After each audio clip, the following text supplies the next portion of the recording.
What's up, everybody? Max Whitman here, joined once again by the beautiful and witty and charming Maxine Whitman. What was that pause for? I got a little lost in your beauty, and I was at a loss for words. Good comeback. Yeah, that's about what I had. Hi, guys. So Maxine is joining us today. It's just me and Maxine, bringing you Monday Night Raw. We also posted up our first ever video creative meeting today as well. So you can check that one out if you want the spoilers, if you want to take a look at how we put all this together. We have kind of a short Monday Night Raw here, no pre-show. Admittedly, it was kind of thrown together last minute. But yeah, here we are. And I know the acoustics are going to sound a little bit different. We've recently moved into a new recording studio, if you'll call it that. It's my dining room, but it's a little more sizable. It's our dining room. Sorry, Maxine lives here too. It's a little more sizable than our last living room, so the sound bounces a little bit. So I don't really know how this is going to sound, but let's get right into it. We're opening up here with Chris Jericho versus the 1-2-3 Kid. Who's 456 Kid? The 456 Kid is I don't know. Let's go with XPac. Okay. So who's this guy? This is XPac. The 1-2-3 Kid is XPac. So it's a standard match. Chris Jericho versus the 1-2-3 Kid, just to get Jericho on the card here. Chris Jericho's going to go over in 11:40 by submission. Scores a 63. Not a great match. Jericho pulls a 63 in-ring performance. 1-2-3 Kid at 57. Just a basic opening match to open up Monday Night Raw. Are they both new? New in the sense that, yeah, I suppose they are. 1-2-3 Kid's not super new, but he's young. He's still only 22. Jericho's 23 now. So it's mostly popularity. They're both pretty good in the ring. Jericho in particular. 1-2-3 Kid's actually been a little bit of disappointment. I had hopes of pushing him pretty hard. I'm a fan of the 1-2-3 Kid. If you listen to our roundtables, you'll know that. I am a fan of XPac for whatever reason. But he just hasn't really performed well. Maybe it's the game, whatever, but his in-ring performances just haven't really been up to par. So we're slowly trying to build him, but this is mostly just to get Chris Jericho in. Why does he look like he have jaundice? Does he have jaundice? Maybe it's because Chris Jericho is so bright. Chris Jericho still looks like a unicorn in that picture. You're going to make him the Unicorn Warrior at some point, aren't you? Yeah. Let's move on to our next segment. This is just to get Jericho on the card, get him a win. Here we're going to have Chris Jericho after the match. This is really what we're getting to. Chris Jericho after the match, he's going to get on the mic. He's going to challenge Randy Savage to a rematch. Obviously, since Savage beat him at SummerSlam, so this is Jericho challenging him to a rematch. Savage comes out, accepts the rematch, and says, "Young kids never learn." So we're going to get a rematch at In Your House, which is coming up in just 2 weeks. Let's see what happens if he's going to get another whooping. Another spanking? Another spanking. See if Jericho gets his pee-pee smacked again. Why his pee-pee? Wouldn't it be his butt? No, just Randy Savage smacking his pee-pee, giving his pee-pee a smack. I don't like this. Bad Jericho, bad. No, we PG, no, the butt. Alright, he gets his butt smacked. Next segment, moving on. This is a good one as always. Savage is great. Too bad he hates us. Here we're going to get an angle featuring Razor and Bam Bam. I'm actually really surprised this one scored so well. I'm actually really very happy with this. Yeah, this is going to be, it's going to start us a storyline here, Razor versus Bam Bam. And basically, this is Razor Ramon coming out and telling Gorilla Monsoon, hey, he's showing him some video footage. Last week, Bam Bam beat him in the #1 Contenders tournament. But this is Razor showing some video footage that says Bam Bam was holding the tights. He cheated a little bit. Gorilla Monsoon is going to reverse his decision, and he's going to name Razor Ramon the winner of the match and advance Razor into the finals, not Bam Bam. Bam Bam Bigelow's going to throw a hissy fit, and he's going to start throwing stuff all over the room. I feel that Bam Bam Bigelow needs a manager named Pebbles. I'm just throwing that out there. Bam Bam and Pebbles? Pebbles Bigelow? Pebbles Bigelow. I thought Boom Boom Bigelow. No, it's for the Flintstones. This has to be Pebbles. All right, so the angle scores a 90. Razor says Razor worked the crowd well, used the freedom to improvise to his advantage. Gets the crowd hotter, and it starts off the Razor versus Bigelow storyline, and it's a great way to start off with that 90 rating. Is Bam Bam a good speaker or Razor? Razor's the better speaker, for sure. Bam Bam's not terrible. He's more of an intimidating kind of guy, though. Most times, I try, just me personally, when I book him, I try and book him in angles that rate him on what the game refers to as his menace rating, which is his intimidation factor. So here I've got him throwing stuff all over the room in reaction to Monsoon's decision, so he doesn't have to do any talking. Razor's doing all the talking. Bam Bam's just there to look intimidating and scary. Yeah, and grunt. And grunt. Right, he's just going to grunt. All right, we're moving on to our next segment. And we've got the Undertaker taking on the Barbarian. Just pulls a 77. Who the heck is the Barbarian? The Barbarian is just a guy. No, actually, I shouldn't say it. The Barbarian, at this time, he's a singles wrestler. He's more of a tag team specialist, though. But he's just one of our upper mid-card guys, upper mid-card heels that we throw out there occasionally, mostly to lose. But he puts on a good match. I imagine he's not Rusev's father then. No, he's not Rusev's father. He does look like he could be Rusev's father, doesn't he? Yes. This is why I keep you around, Maxine. We're gonna introduce Rusev in 1994. We're gonna rebook the Barbarian, repackage him as Rusev. So we have our new Rusev right there. Rusev Day. Maybe it's the Barbarian Day. But Undertaker pulls an 89 rating. Barbarian pulls a 60. He's not that barbaric then. No, he's not great in the ring, but he's good enough. He's good enough to pull decent ratings with depending on who you put him with. And you put somebody with the Undertaker, they're pretty much guaranteed to score a good rating here. Moving on to our next segment. And this is going to be Diesel and Shawn Michaels. And basically what this is, obviously, at SummerSlam, HBK kind of stole the title from Diesel. Kind of stole or stole the title? Well, technically he didn't break any rules. He basically was working with Diesel in a triple threat match. And how did he screw him over to Diesel win? So Diesel hits his finisher on Razor. And before Diesel can go for the pin, HBK hits the sweet chin music, knocks out Diesel, and pins Razor himself to take the belt. So all legal, all fair, but Diesel and HBK are friends.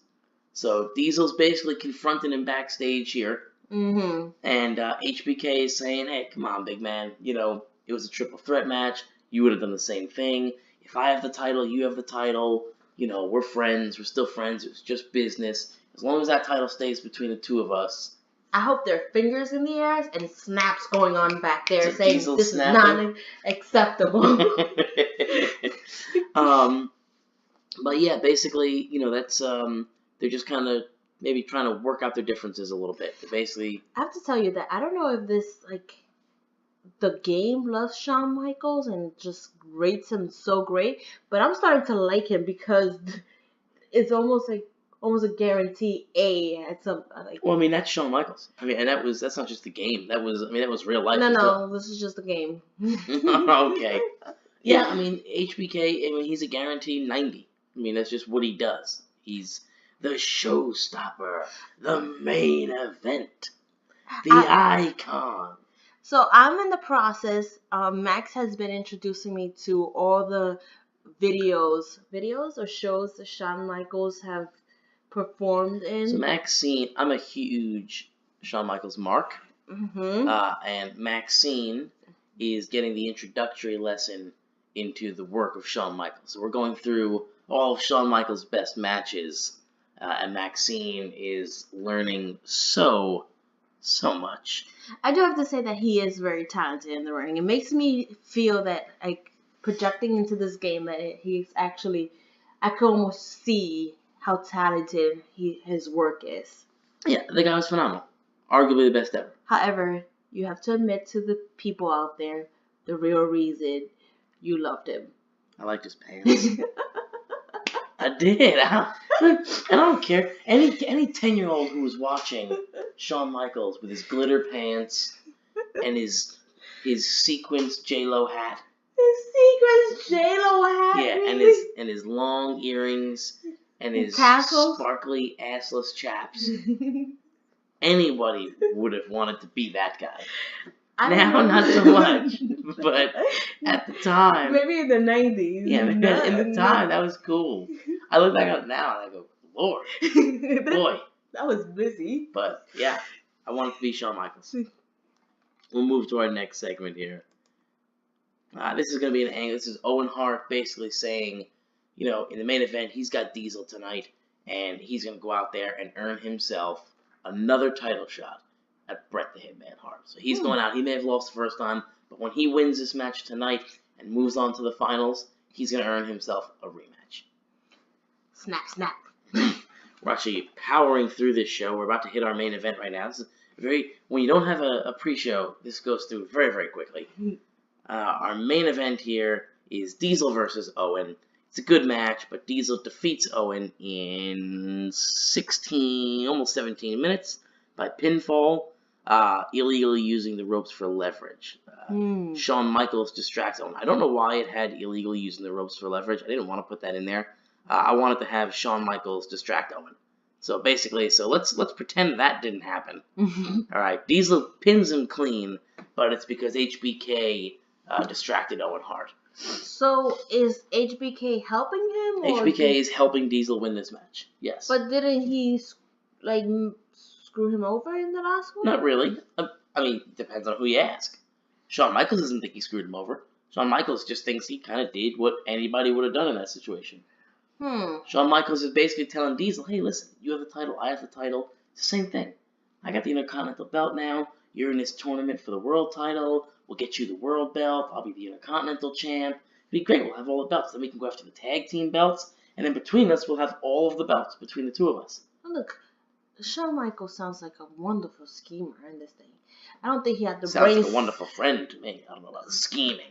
I don't know what kind of accusations you're making. I don't know what you're talking about, but he's clearly just pushing himself and utilizing poor dumb Diesel to get his way. I don't know if I call Diesel dumb. Wouldn't call him smart. But either way, so Diesel's going to win this match and advance to the finals against Razor Ramon next week on Monday Night Raw, with the winner heading to In Your House to face Bret the Hitman Hart for the world title. That's going to do it for this episode of Monday Night Raw. We'll click End Show here, see what kind of grade we grab. It's an 83. Woo! Another good show. So we're really starting to heat up. The 86 last week, the 83 this week. Monday Night Raw is starting to pick up some steam. We're starting to get rolling. This show is going to increase our popularity in 12 regions. And again, this show kind of threw it together last minute here. But we got it up here. We grabbed an 83, not a bad rating for a show that was kind of put together at the last minute. And we had to make a few changes because I effed up the booking last week, and we had to figure out a way to get Bam Bam out of the main event. But we took care of that. We get the overturn. So next week on Monday Night Raw, tune in to see Diesel versus Razor, with the winner facing Bret Hart in Your House for the world title. Find out where the Chris Jericho Randy Savage storyline is going. What's going on with Owen Hart now that he has lost his title opportunity. And what's going on with Diesel and HBK. Can they mend this friendship? Can this friendship persist through what Diesel perceives as a backstab? Dun, dun, dun, dun, dun. Dun, dun, dun, dun. There you go. That's what I meant. Dun, dun, dun, dun. So if you checked out this show and you want to check out, we have another playlist up on our channel right now. It's our creative meeting playlist. From here on out, we're going to be trying to put up all of our creative meetings up on the YouTube channel as well, so you don't have to go to iTunes to get those. You still can go to iTunes if you'd like. This past creative meeting is not up on iTunes, but hopefully going forward, all of our creative meetings will be there as well if you want to listen from iTunes. I do want to say before we go that I want to apologize for not apologizing this episode. We didn't offend anybody. That's right, we did not offend anybody. Yeah, there's nobody. You're right. So I was trying to think of somebody to offend real quickly, but I don't think I can do it. No, we don't have anybody to offend today, so we apologize for not offending anybody. Right, so we didn't offend anybody. But so, okay, so tune in. Today is what, Wednesday. Check us out on Friday for The Go Home show to In Your House. In Your House will be a week early this time or this month. So we'll be getting In Your House the third Sunday, not the fourth. So tune in on Friday for the Go Home show. Monday will be In Your House. If you want to check out that creative meeting, go ahead and do so. That's up on our channel in the creative meetings, in our creative meetings playlist. If you don't want the spoilers, don't check it out. So we're all done here. Maxine, thank you for joining me. And you guys watching at home, thank you for joining me as well. I will see you Friday. And for all of us here at the Book It Better podcast and the Book It Better YouTube series, thanks for stopping by.